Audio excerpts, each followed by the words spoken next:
In this video, I will be explaining you the chapter 2 of physics, that is units and measurements. This chapter, I will be explaining you part wise. In part 1, we'll study about introduction, the international system of units, measurement of length. In measurement of length, we'll study about measurement of large distances, estimation of very small distances like size of a molecule. Primarily, we will discuss about introduction. Measurement of any physical quantity involves comparison with a certain basic, internationally accepted reference standard, and that reference standard is called unit. The result of a measurement of a physical quantity is expressed by a number with a unit. For example, consider a scale and a mobile. Here, mobile is the physical quantity and scale is reference standard, and we are comparing the physical quantity, that is mobile, with the reference standard scale. The result of this measurement will be given according to second point. According to second point, the result of this is expressed by a number with a unit. If the length of mobile is 12 meter, in this 12 is the number and m is unit, that is meter. What are fundamental quantities? These are the physical quantities that cannot be expressed in terms of other quantities. The units for the fundamental or base quantities are called fundamental or base units. Some examples for fundamental quantities are length, mass and time. And fundamental unit of length is meter. For mass is kg. Similarly for time is second. What are derived quantities? These are the physical quantities which are derived from fundamental or base quantities, and their units are called as derived units. For example, volume, area and velocity are some derived quantities given in the table. Derived unit of volume is meter cube and of area is meter square. Similarly for the velocity is meter per second. We can observe that velocity is derived from dividing length and time. Therefore, the unit of that is division of meter and second. The next we'll discuss about international system of units. In earlier times, scientists of different countries were using different system of units. Three such systems are CGS, FPS and MKS. In CGS system, the unit of length is centimeter, the unit of mass is gram, and the unit of time is second. Here we observe that the first letter of these three fundamental units are taken and given the name CGS system. In FPS system, the unit of length is foot, unit of mass is pound, and the unit of time is second. In this also, they have took the first letter of three fundamental units, FPS, hence the name FPS system is given. Similarly in MKS system, the unit of length is meter, the unit of mass is kilogram and the unit of time is second. In this system also, they have took the first letter of three fundamental units, those are M, K and S, hence the name MKS system is given. At present, we are using system of SI units. For example, SI units of some physical quantities are given in the table. In that, the SI unit of length is meter, SI unit of mass is kilogram, SI unit of time is second. Similarly for temperature is Kelvin. The next one is measurement of length. There are two methods in measurement of length. The first one is direct method and the second one is indirect method. We'll discuss both in detail.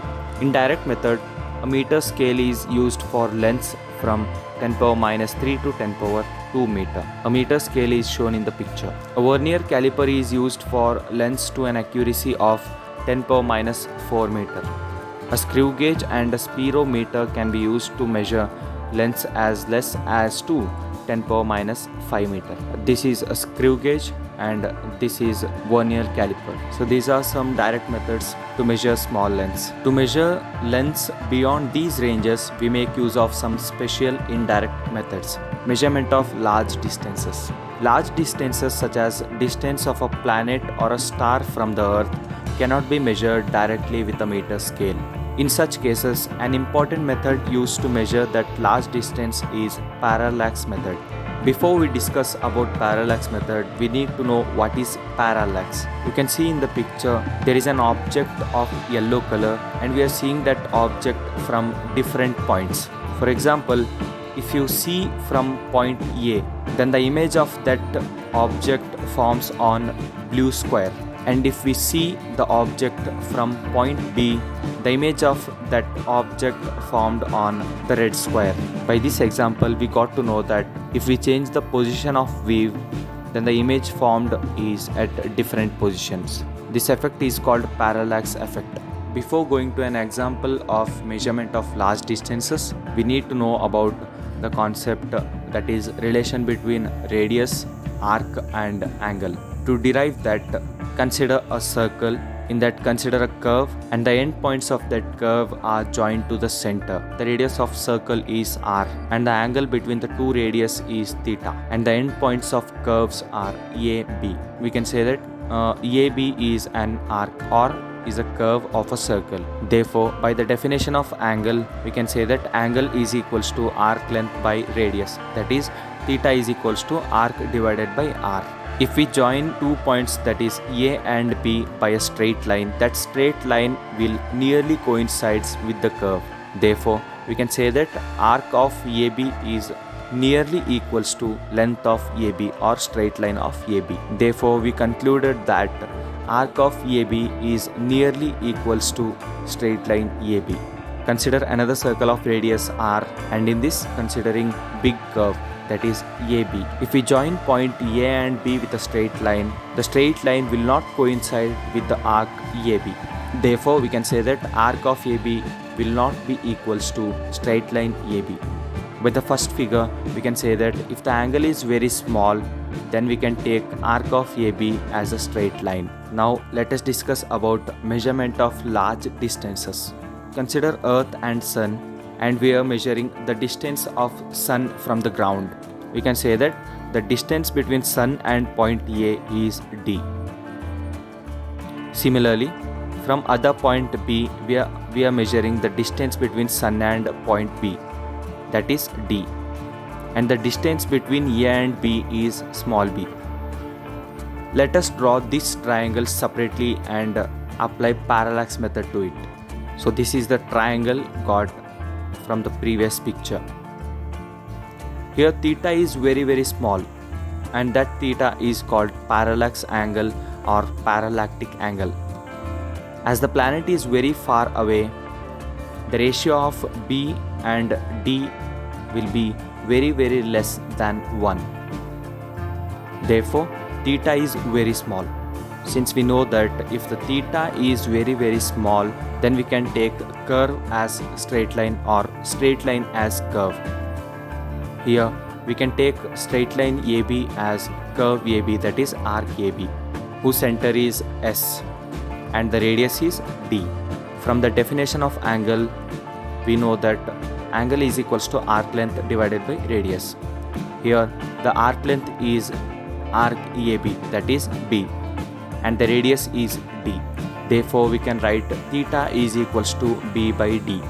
By rearranging this equation, we can write capital D is equals to small b divided by theta. By this equation, we'll find out the distance between Sun and Earth. The next concept is estimation of very small distances like size of a molecule. To measure a very small size like that of molecule, we cannot use a screw gauge or similar instruments. Even a microscope has certain limitations.